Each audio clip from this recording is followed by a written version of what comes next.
1965, an American plane designated YF-12A set 4 world records. 1 for sustained altitude and 3 for speed, including a mark of 2,070 miles per hour. While the achievement was hailed in Washington, it did not add any joy to the annual May Day festivities in Moscow. Following the high-profile record-setting flight, the aircraft receded into its customary obscurity. Record-breaking has been the public face of one of history's most mysterious families of aircraft, the Lockheed Blackbirds. These planes were so ahead of their time that radical new methods and materials were developed to build them. The technology they employed and their achievements astounded even the experts of the day. The Blackbirds were so far ahead of their time that they seemed unreal.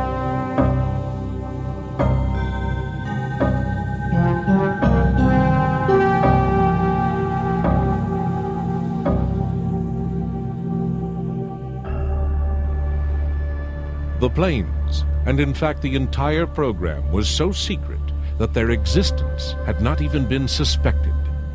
In February 1964, when President Johnson officially revealed the existence of the plane, the experts were astonished and the general public uncomprehending. The confusion was further heightened when the president mistakenly referred to the plane as the A-11, when in fact it was the A-12. Further confusion arose when photos of the wrong plane, a fighter version under development, were circulated.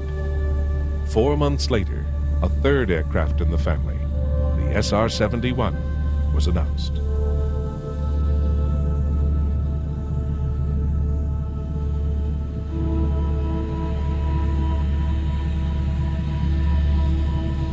The world's first aircraft to cruise at speeds above Mach 3 came from Lockheed in a series of proposals for a high-speed, high-altitude reconnaissance aircraft. Limited approval to develop the 12th of these submissions was given, hence the number A-12. The date was the 29th of August, 1959. On the 30th of January, 1960, an order was placed for 12 examples.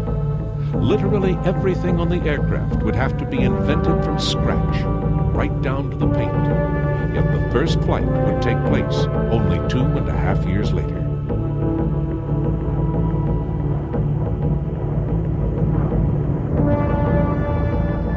The original concept gave rise to 4 models. Following the reconnaissance A-12 version, the design appeared as a long-range interceptor for the Aerospace Defense Command, called the YF-12. The refined reconnaissance version, the SR-71, emerged in 1961. There has also been a smaller espionage drone version, the D-21, which is still almost totally shrouded in official secrecy.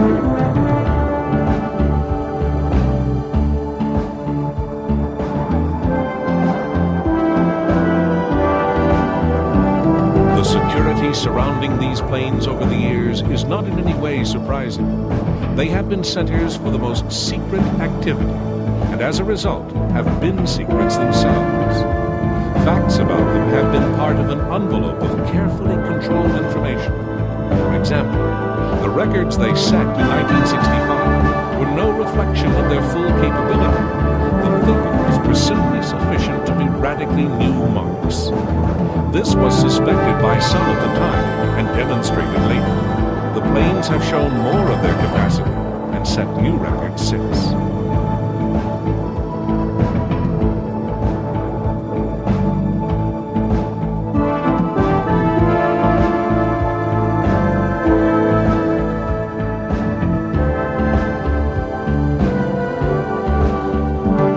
Typically deceptive, the program to develop the Blackbirds was given the code name Oxcart, obviously conjuring up a mental image of lumbering wooden wheels in a slow, lurching motion, an ironic reference given the abilities of these planes.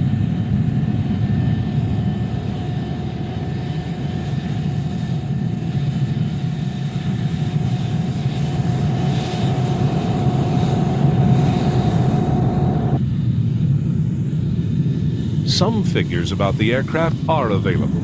An SR-71 is 107 feet long, its wingspan is 55 feet, and it stands over 18 feet high. It carries no armaments. Instead, its payload was made up of cameras and sensors. Empty, it weighed over 67,000 pounds, and its maximum takeoff weight was given as over 172,000.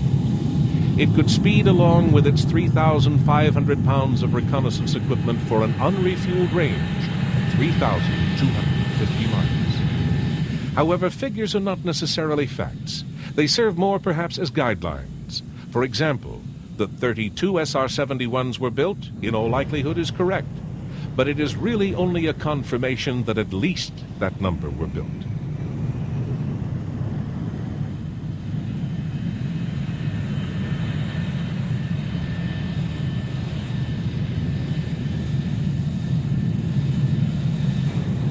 The Blackbirds originated at the beginning of the Cold War, from political needs in an era of growing uncertainty. Ironically, they reflected the danger of security. The unease generated by the Soviets' nuclear capability demanded more intelligence gathering. An absence of facts always encourages speculation, and speculation concerning the bomb has a tendency to generate paranoia. President Eisenhower promoted an open skies policy to permit reconnaissance overflights. The Soviets declined.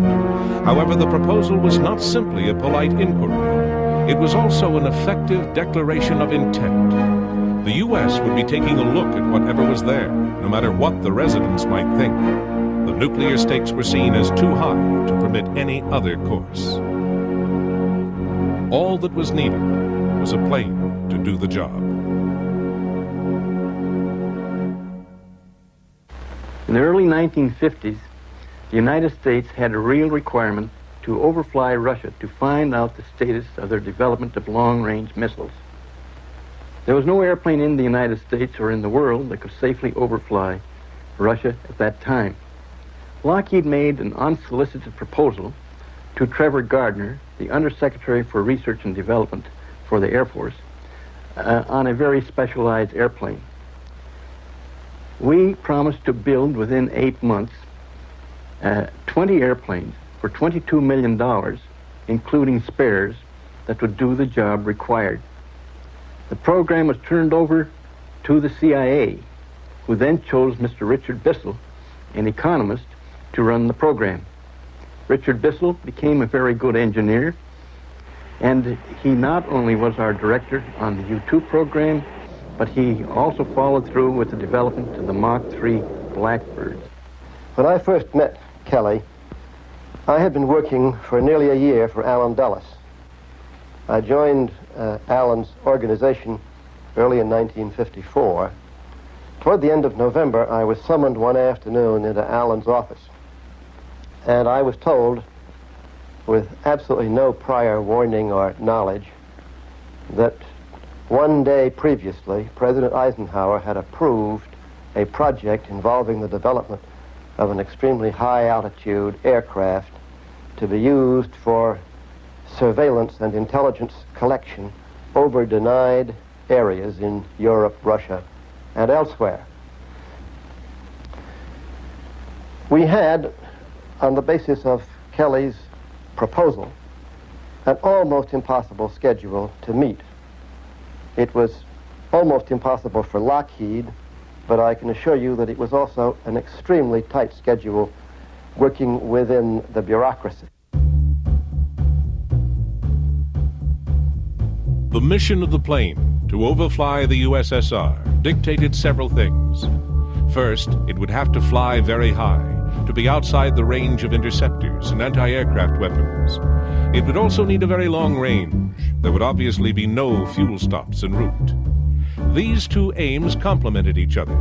Being out of range, the plane did not need to go particularly fast and could cruise economically. The shape which emerged was that of a glider, with extraordinarily large high-aspect wings, and reflecting an obsession with weight conservation. The prototype arrived at the Groom Lake test site on the 29th of July, 1955. Kelly Johnson's impossible, self-imposed schedule was met. The plane flew on time.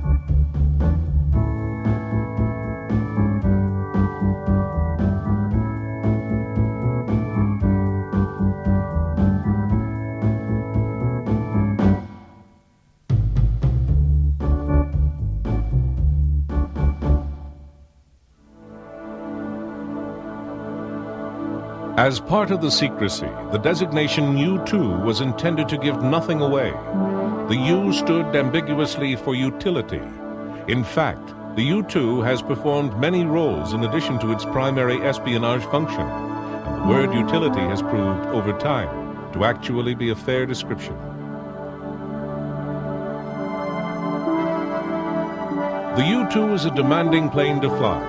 There are many things about maneuvering this powered glider in extremely thin air at great altitude that are not applicable to flying any other aircraft. For example, at altitude there is only a very narrow envelope between its stall speed and its entry into transonic flight, the point at which supersonic airflow over the wings begins. In the U-2 at 70,000 feet, these 2 points were about 12 knots apart. Below 400 knots, you would fall out of the sky looking for denser air. Above 412 knots, your wings might come off. This is a very restricting slot to occupy. Over the years, with increased load and more powerful engines, the gap actually narrowed to less than 5 miles per hour.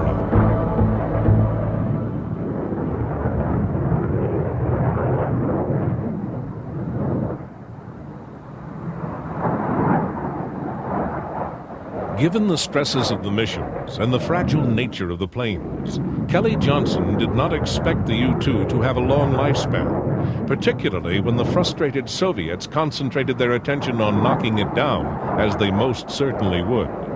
However, the design has proved to be enduring, and the very unusual step was taken in 1979 of restarting production. And the plane was rechristened the TR-1. The TR-1 maintains the design and abilities of the U-2. The aircraft that Kelly Johnson's team produced provided a solution that is as valid today as it was in 1954.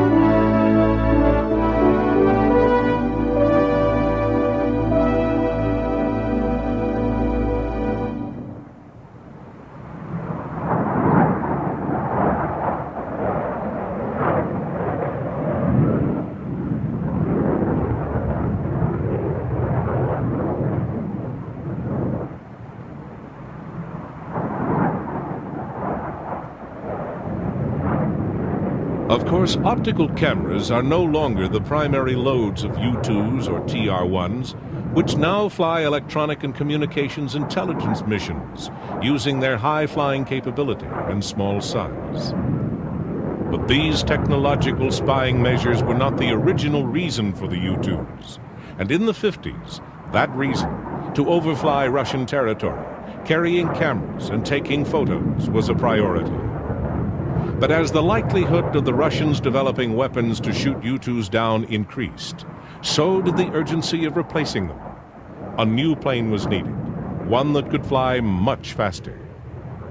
If one was no longer protected by being out of range of interception, then one needed to be able to outrun it. About a year after that first flight in 1956, I came to the conclusion that we should start working on the successor to the U-2, because it was clear to me that sooner or later the U-2 would be vulnerable to interception. It was not a matter of simply commissioning the final design and production of an aircraft that was within, although at the edge of the state-of-the-art, as had been the case with the U-2. This time, it was a really pioneering effort.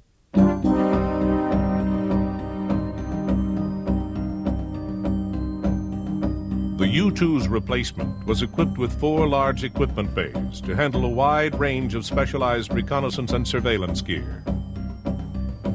Mission equipment included side-looking radar, a terrain objective camera, 2 operational objective cameras, 2 technical objective cameras, and infrared mapping, mission recorders, and an EMR system. The airframe is essentially a blended body and delta wing built around 2 huge engines. The long forward fuselage performs a number of aerodynamic functions. Its flat profile helps the Blackbird achieve a low radar visibility while retaining plenty of room for fuel and payload. The chines on the fuselage effectively make it act as a lifting surface and help improve directional stability. The enormous engines are positioned midway out on the wing and are housed in nacelles that have unique intake systems to control airflow. This is a critical factor in generating the plane's amazing power. Because of the Blackbird's speed, its wings are very thin, and a large part of their area is taken up with a honeycomb of fuel storage. But most of the fuel is carried in 5 tanks that occupy the majority of the fuselage.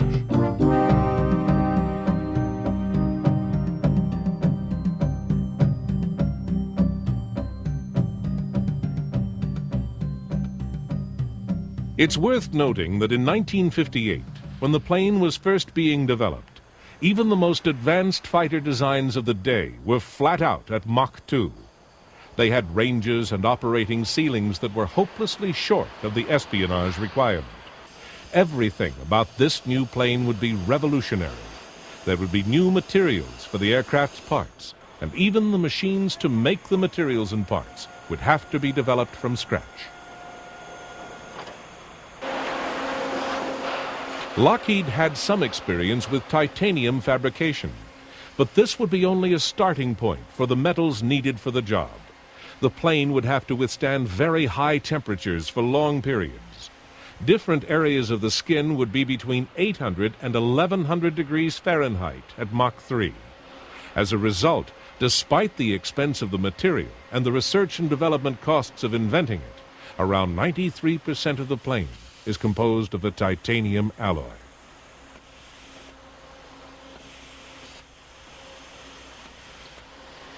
Of course, metals designed to operate under extreme conditions require even more extreme conditions to fabricate. Some of the major parts had to be shaped in a huge press designed to operate at 1500 degrees Fahrenheit. No such press existed before the need for parts for the Blackbird, so it had to be developed. In fact, the company would go through countless experimental processes in developing the aircraft. Many samples were produced, but the standards to be met were so rigid that a high proportion were rejected. Eventually, parts of reliable strength and integrity were produced, but only after much anxious trial and error and an undisclosed but presumably very large expenditure.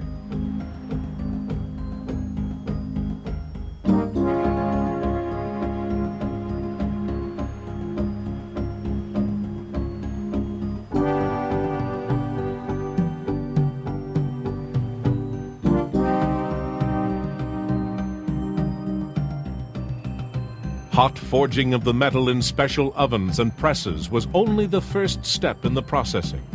These shapes were in effect rough outlines of the parts.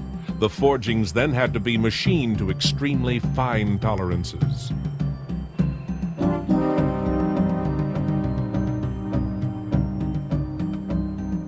The milling machines were advanced designs, tape-controlled early robots with special cutters developed by Lockheed to handle the metal.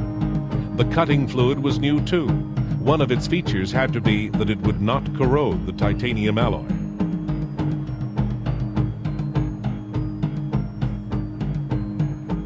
At each step of this plane's development, everything was either new or specifically adapted, right down to the smallest factors and the most routine processes.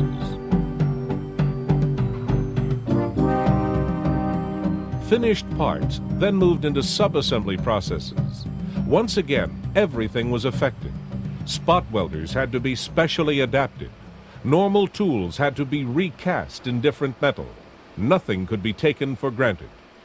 Early in the project, Kelly Johnson offered $50 to any one of his staff who could come up with an easy problem to solve. The impish humor barely disguises the core truth in the offer.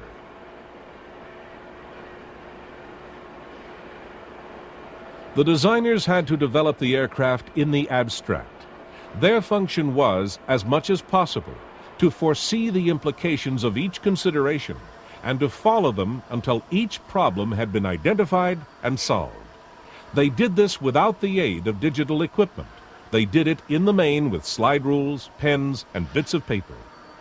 There were many problems that arose, either unseen or half appreciated, during the course of early production. And there were flaws in the original A-12s that were dealt with in later models. However, the project ran very smoothly, and the success of the design team has remained a pinnacle of engineering achievement despite the passage of years.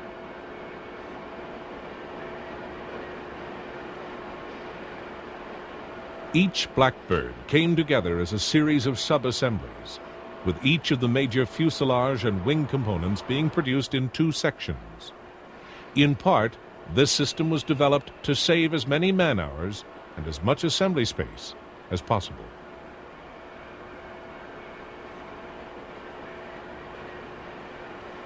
Not only would the skin of the plane be subjected to extreme heat, the same applied to the interior. Wiring, which could be relied on at 900 degrees, had to be developed. The problems and solutions went on. Of course, no matter how good something looks in theory, there's always a need for more practical reassurance. A full-scale static test program was conducted. The kind of aerodynamic loads the aircraft would experience in flight were hydraulically forced, and the integrity of the design was studied.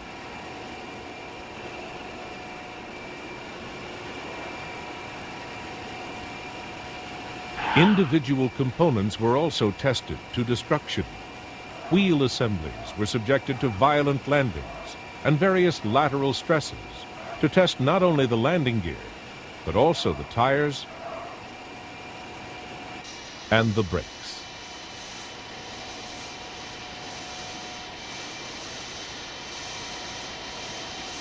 On the 30th of September 1964, the YF-12 became the first of the Blackbirds to be presented to the press. It can safely be assumed that no one turned down an invitation voluntarily. In aviation, this was the story of the day.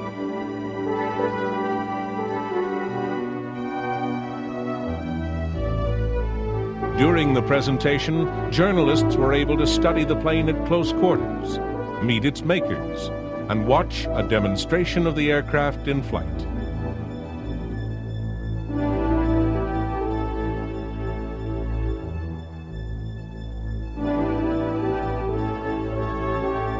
As with many things about the Blackbird, it's difficult to determine where the plane's original concept came from. Kelly Johnson said that at times the early work began as a long-range interceptor, a role the YF-12 was expected to fill. Johnson was adamant that the submission was a serious contender for a fighter contract and not merely a cover for intelligence planes.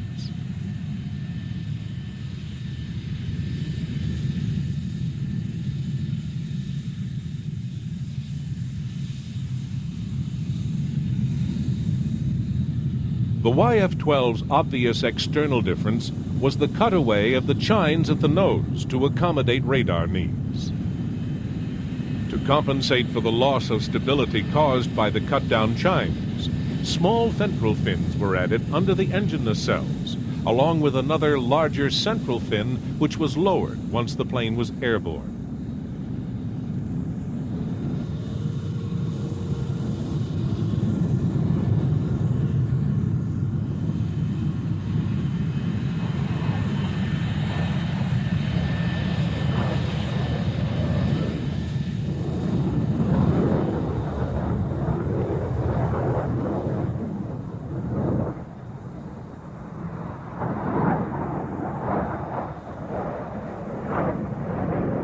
The interception fighter's function is to catch something and shoot it down.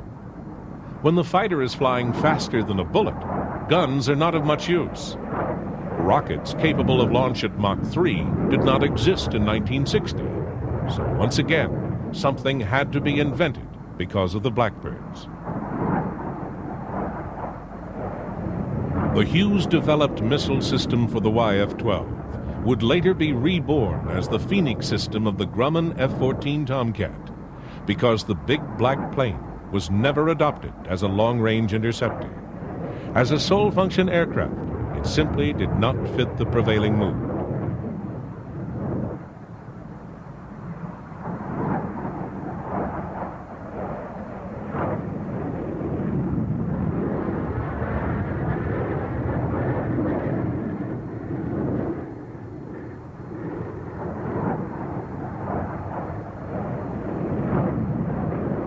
Many people were astonished at the decision, for if the requirement had been solely for an interceptor, then surely here was the plane.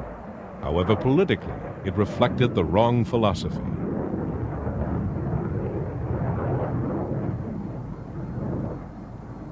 Resentment over the decision lingered for many years.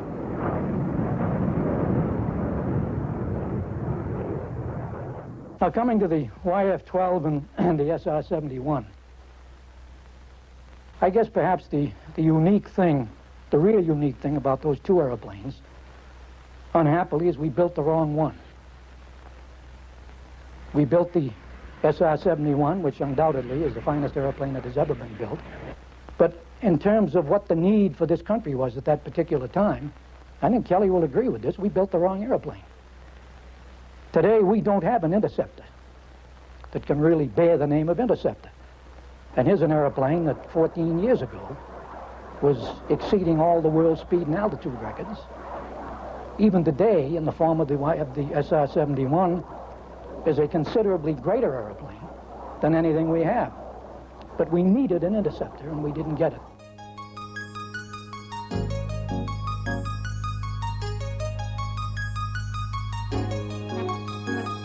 Kelly Johnson had to accept with some bitterness that this masterpiece would not be produced in significant numbers.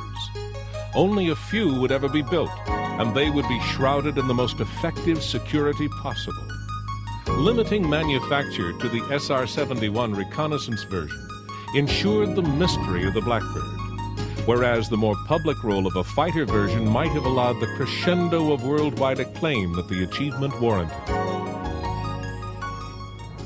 The SR-71 was announced by President Johnson on July 24, 1964. It came as somewhat of a surprise to Lockheed because the SR-71 was supposed to be the RS-71, or the R-71. The R stood for reconnaissance, and the S ambiguously for strike.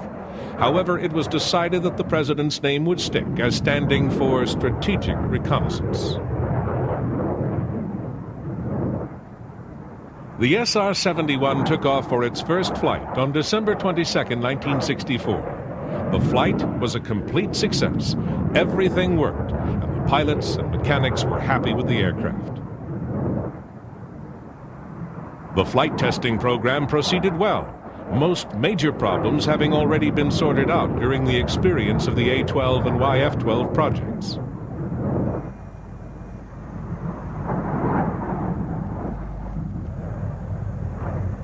The SR-71 progressed to acceptance tests at Edwards Air Force Base on August 13, 1965, and proceeded smoothly through testing and into service.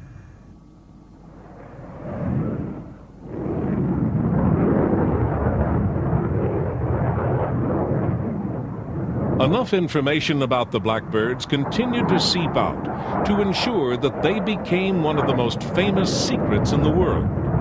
Aircraft enthusiasts came to know enough about the plane and its capabilities to develop an appreciation of the achievement it represented. Then, in September 1974, the Farnborough Air Show received a very special visitor.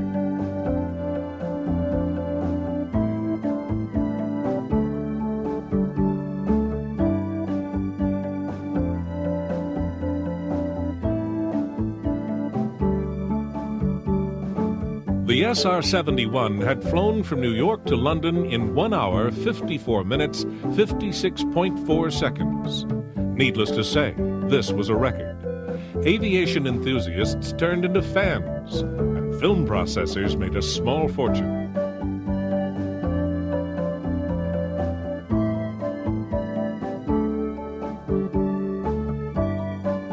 Whenever the SR-71 turned up at an air show, it attracted a large crowd on its own. In fact, even the unfounded rumor that one would show up led to good crowds. The SR-71 spent so little time in public that this was understandable.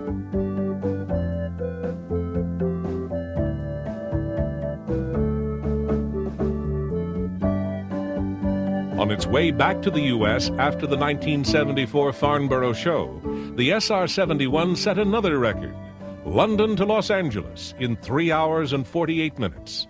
This included rendezvous for refueling in flight. In terms of local times, it arrived about 4 hours before it took off.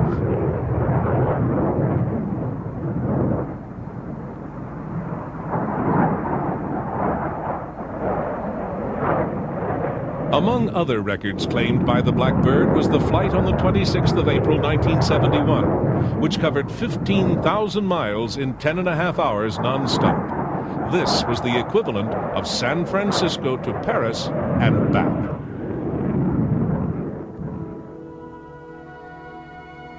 The U.S. Air Force flew its SR-71s with the 9th Strategic Reconnaissance Wing, based at Beale Air Force Base in Northern California. They received their first Blackbirds in January 1966. In the next 24 years, they flew thousands of long-distance missions. Regular deployments were made to bases around the world, and flights covered most of the world's surface.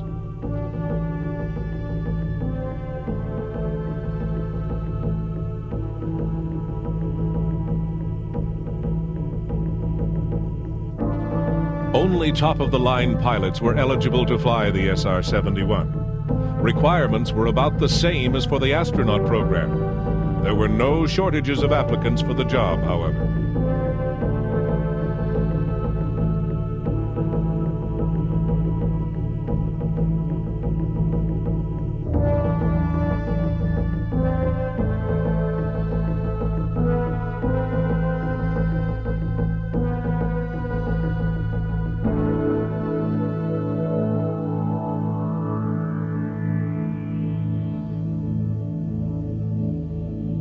There were no fancy escape capsules built into the aircraft. Kelly Johnson figured that the spacesuit the pilot wore was already an adequately controlled environment, and he concentrated on how to get the pilot clear of the plane at Mach 3. The ejection seat and parachutes inevitably had to be specially developed.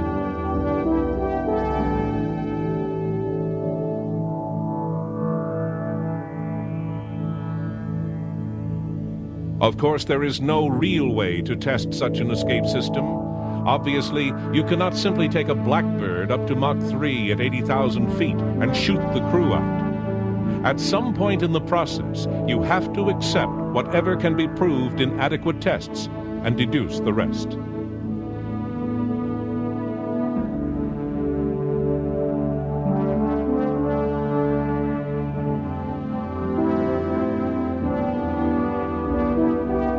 Those heights and speeds, what was achievable could at best be only partially guaranteed. Over the years, at least 11 SR-71s were lost for various reasons, and several crewmen died.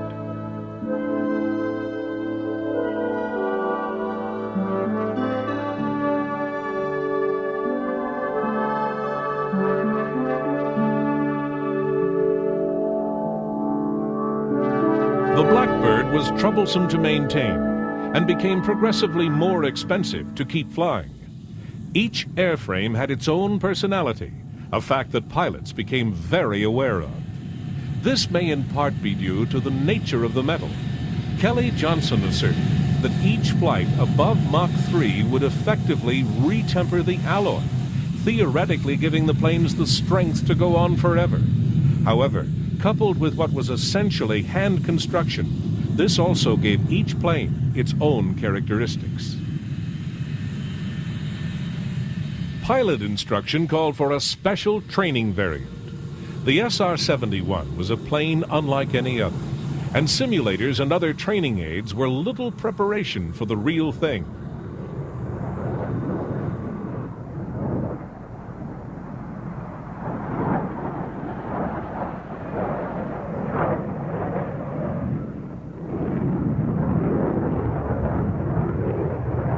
The trainer sat in a second cockpit, stepped above the normal clean lines of the airframe. It was cramped and afforded little view, but there was only so much that could be done to the shape without losing supersonic ability. To give an example, the A-12 trainer, nicknamed the Titanium Goose, was not even capable of flight at Mach 2, far short of the standard aircraft's ability. Most of the serious candidates for the job of SR-71 pilot had logged over 3,000 flying hours. There were around 3 jobs a year, and one can only guess at the number of applicants. One pilot, Colonel Robert Powell, was to log a total of 1,020 hours flying the SR-71. This meant that he had more hours in his logbook at above Mach 3 than any other pilot in the world. In those hours, he flew over 1 million miles. He also earned 17 air medals and 2 distinguished flying crosses.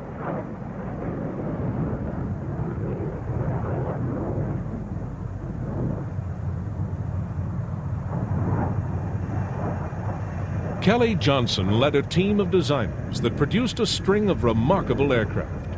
From the Second World War P-38 through the P-80, F-104, U-2, and the Blackbird family, his workshop became the most celebrated aviation think tank of all time. The designs produced were always adventurous, but practical assessments of the problem to be overcome. As an engineer, he was courageous, and as a team leader, he was a dynamo. He expounded simple virtues in a world of complicated considerations. It appears to have been his belief that his greatest achievements were in getting the best out of his subordinates. His only experience in supersonic flight came in the A-12 trainer. For the father of so many remarkable aircraft designs, this was surely an experience he would savor for many years.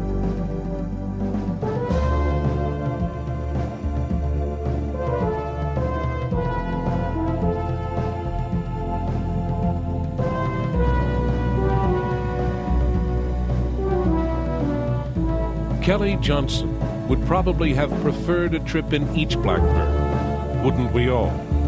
It is not surprising that there were so many applicants for the job of pilot. It is also not surprising that the criteria were exclusive. Selection for the training took about a year. Special care was taken to weed out Top Gun types.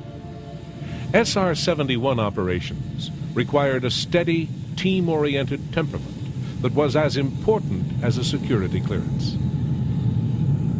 The ability to manage the systems correctly and constantly was given as much weight as flying ability. At over 30 miles per minute, there is not much piloting to do once a mistake has been made. No one could be allowed to fly one of these birds like a cowboy.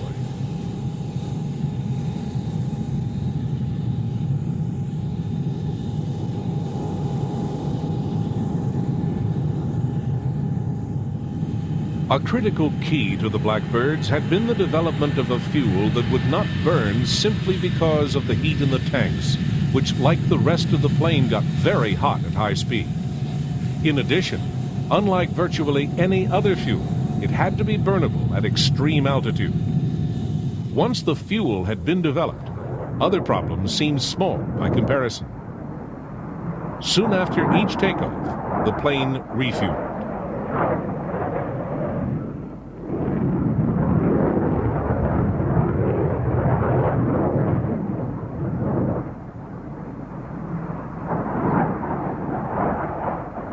In some aspects, Blackbirds are quite basic. To allow for the expansion of the skin at Mach 3 heat, there are corrugations, like an old Ford trimotor. In addition, to save weight and complexity, the skins are also the fuel tanks. Fuel actually leaks from an SR-71 constantly until it heats up, expands, and seals the tanks. And Once hot, they stay hot. Even after a Blackbird lands, it is unwise to touch it because you may burn your hand.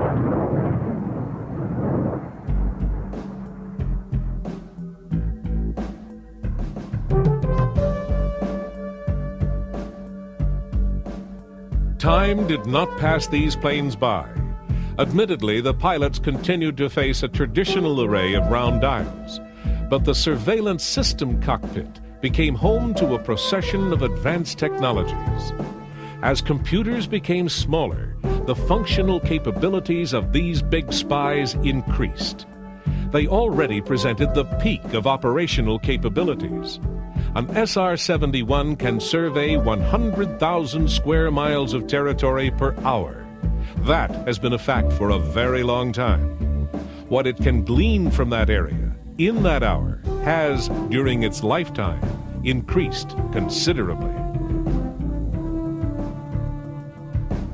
When work on the Blackbirds first started, a basic fact to be accepted was that normal tools, which are coated in cadmium, would cause corrosion of the titanium alloy. Normal tools were out. This aircraft was a major step forward, and everything changed. Or did it? Kelly Johnson probably thought that he was starting a new technological race, that the next generation of aircraft, worldwide, would be Blackbirds of some sort or another, that the next step to higher speeds, or perhaps more refined maneuverability, would push past the new marks that his masterpiece had created.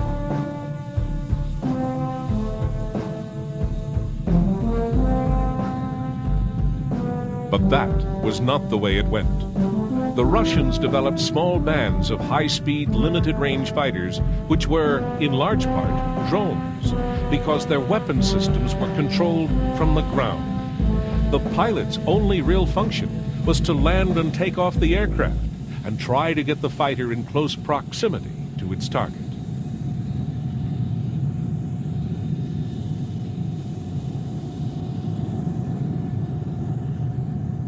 Apart from Soviet attempts at interceptors, Kelly Johnson's masterwork continued to rule the skies. What the CIA and U.S. Air Force did with them remains very secret. But there is enough information about their operational parameters and the equipment they could carry for one to spend hours in informed speculation about what they actually did.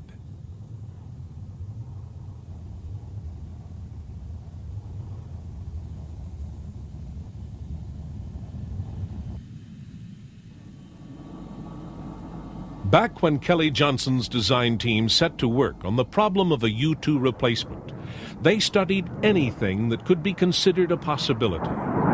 Among their early work was a proposal for a hydrogen-powered space aircraft, which Johnson described as a big flying vacuum bottle.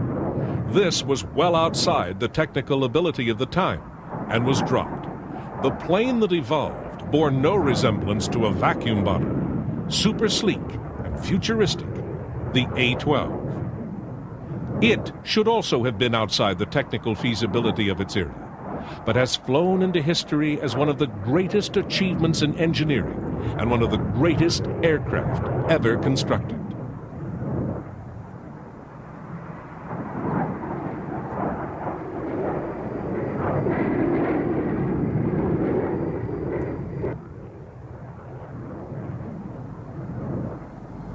By 1990, the Air Force was paying a reported $400 million a year to keep its 20 SR-71s operational, and Congress decided this was too much.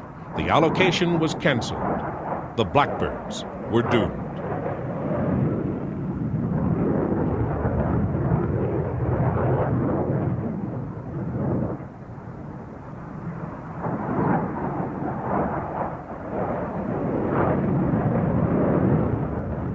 They had spent their entire career in secret, and the immensely high cost of developing them was probably their best-kept secret. Sometime in the next century, information about them may be released. Until then, much about the SR-71 remains a mystery.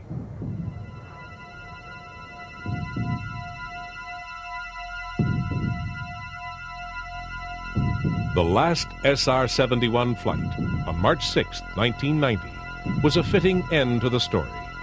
The plane flew from California to Washington in 68 minutes, 17 seconds. The flight was another record.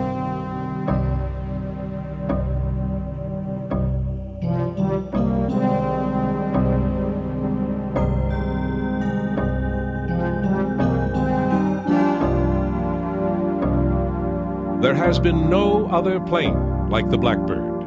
There probably never will be. If a major factor in establishing the greatness of an achievement is to compare it with its contemporaries, to what do we compare the Blackbird? Certainly nothing else of 1958 vintage, and nothing that has been produced since. The Blackbird stands alone and is probably the greatest aircraft ever built. That, at least, is not a secret.